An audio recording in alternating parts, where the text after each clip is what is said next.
Marami na ang hook na hook ngayon sa kaabang-abang na kwento ng pinakamalaking suspense serye sa primetime, ang Royal Blood.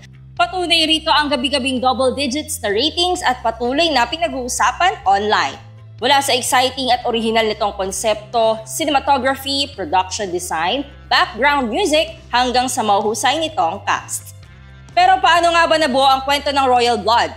At ano pa nga ba ang dapat abangan ng manonood mula sa serye? Alamin mo na mismo sa concept creator ng Royal Blood na si RJ Nuevas dito sa Kapuso Insider.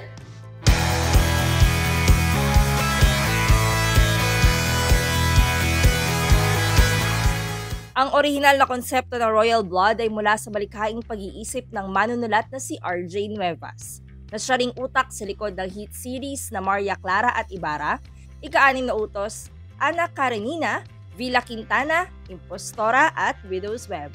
Usually kasi pag nakahiga na ako, pag matutulog na ako, doon may mga pumapasok na ideas sa akin. So, dahil katabi ko ang cellphone ko, ninonote ko agad siya. Yung pinaka-basic premise, nakahiga na ako, bigla ko naisip, what if merong isang tatay na lumapit nagpakilala siyang tatay siya nitong isang lalaki at sinabi niya na, tulungan mo akong hanapin kung sino gustong pumatay sa akin. Tapos sabi, sino po ba gustong pumatay sa inyo?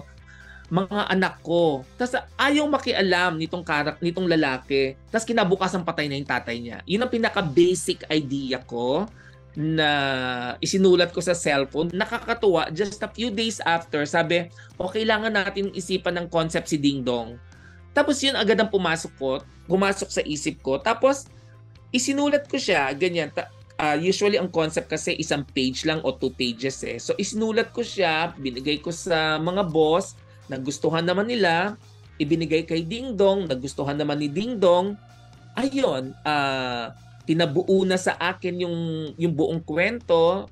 Tapos, yun, nagsimulan na kami mag-scripting.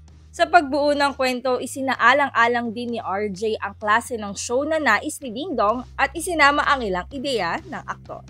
At tungkol kasi sa kumpanya yun, kung sino ang susunod sa tatay, parang ganon. So, wala yun sa original concept ko. Tapos, pinag-marry ko lang yung gusto ni Ding Dong plus yung concept ko. Wala pang buwan. Simula nung maisip ko siya, tapos nung present ko kay Ding Dong. Tapos, nagsimula kami nitong buuin last year. Magsulat ng script, magbuuin yung kwento talaga. Yung proseso yung kasi medyo matagal din yon. Para kay RJ, naiiba ang Royal Blood sa iba pang mga suspense serye sa bansa dahil sa emotional hook nito sa manonood. Para sa akin kasi, ang pagkakapareho lang ng mga murder mysteries ay may pinatay. Sino ang pumatay? Yun lang ang pagkakapareho. Nagkakaiba-iba lang yan parate kung ano yung emotional hook, kung paano ka madadala, kung paano mo maeengganyo ang audience para panoorin itong murder mystery show mo. Para sa akin, ang pagkakaiba niya, ang pinatay ay tatay at ang suspects ay mga anak. Imagine the reaction ng audience na, my God, anong klase bang anak yung mga yan? Bakit nila papatayin ang tatay nila? Sa ganoong paraan, may hook ka na agad sa audience. Kuha mo na agad sila. Paano naman kaya ang proseso nila sa pagkuha ng cast para sa Royal Blood? Ayon kay RJ, una muna nilang binuo ang mga karakter sa kwento. So, kailangan may tatay ka. Si Napoy, yung character ni Ding Dong, ano ba maganda rito para exciting? May anak siya. Kaya lang patay na asawa niya. May anak siya para may kwento siya about fatherhood sa anak niya. Meron siyang kwento ng fatherhood sa tatay niya. Tapos kailangan yung tatay niya, may mga anak na gustong pumatay sa kanya. Ilang bang anak ang gusto ko? Kapag dalawa lang, ang konti naman. Kapag isa lang ang suspect mo, hindi exciting. So, maganda yata tatlo para tatlo agad yung suspects mo. So, yun. Tapos, maganda ang mga anak na ito may asa-asawa. So, merong mga ganong characters. Merong stepson. Siyempre, papalibutan mo yan ng mga iba pang mga suspects like mayordoma, mga housemaids. Yun. So, inuna siyempre yung mga characters kung sino yung mga pagsususpetsahan. Nung nabuo na yung mga characters, saka na kami nag-isip ng mga kung sinong pwedeng i-cast. Given sa amin si Ding Dong kasi ang pinaisip na concept ay si Ding Dong. So, sino kaya maganda gumanap na tatay ni Ding Dong? So, meron kami mga naisip. Tapos, ang pinaka-best na naisip namin ay si Tirso. Tapos, sino kaya mga anak? Ang una pa namin naisip, 3 bang babae ang anak? Parang mas maganda meron naman isang lalaki. So, nag-isip kami kung sino ang mga pwedeng i-cast na meron naman mga napag-isipan. Kaya lang, the best bet namin dahil hindi pa nagiging magkasama sa isang show si Ding Dong at saka si Mikael at sila ang magkabanggaan. Hindi pa nagagawa yon. Tapos, yung susunod na kapatid, naisip namin si Rian kasi ang tagal na nilang nagka-partner. At this time, hindi naman sila love interest, kundi magkabanggaan din. At ang bunso, kinuha namin si Lian kasi because of the success of Apoy sa Langit, ang galing-galing niya doon, di ba? Yung karakter namin ng bunso is brat. So sabi namin, bagay na bagay kay Lian ito. Ganon kami mag-casting para naman sa anak ni Ding Dong. Nagpa-audition. At sa mga nag-audition, siya ang pinaka-cute at the best.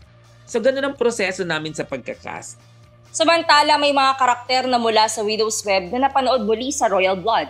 Tulad na lamang nina Arthur Solinap, Vanessa Del Moral, at Ashley Ortega. Kaya naman ibinahagi rin ni RJ ang koneksyon ng kwento ng Royal Blood at Widow's Web. Nauna lang yung kwento ng Widow's Web pero nasa isang mundo sila. Kumbaga nung nangyayari yung kwento ng Widow's Web, itong mga Reales nag-e-exist na rin at nangyayari na rin yung kwento nila. Parang ganon. Inuna lang namin yung kwento ng Widow's Web. Ayon kay RJ, nananatili pa ring sikreto sa cast ng Royal Blood kung sino nga ba ang tunay na pumatay kay Gustavo Royales.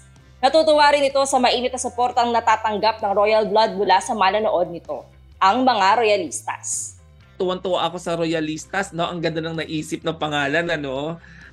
Hindi ko alam kung may maibibigay akong clue kasi baka masira yung enjoyment din nila kapag nagkaroon ng hint. Baka masayang, sinusubaybayan na nila. Ang dapat nilang gawin is panoorin gabi-gabi, tapos sundan yung mga clue na binibigay namin kasi nagbibigay kami ng mga clues at saka ng mga hints Kapag sinundan nila yon, baka pag inilista nila, makuha nila kung sino ang killer. Sa inyong palagay, mga Royalistas, sino kaya ang tunay na pumatay kay Gustavo Royales? Isa kaya sa mga anak niyang sina Christoph, Margaret, Beatrice at Napoy ang tunay na salarin? Patuloy na subaybayan ang mainit na tagpo sa Royal Blood Lunes hanggang Biyernes 8:50 ng gabi sa GMA Telebabad. Mapapanood din ang mga nakaraang episodes sa GMA Network app at ang full episodes naman sa website.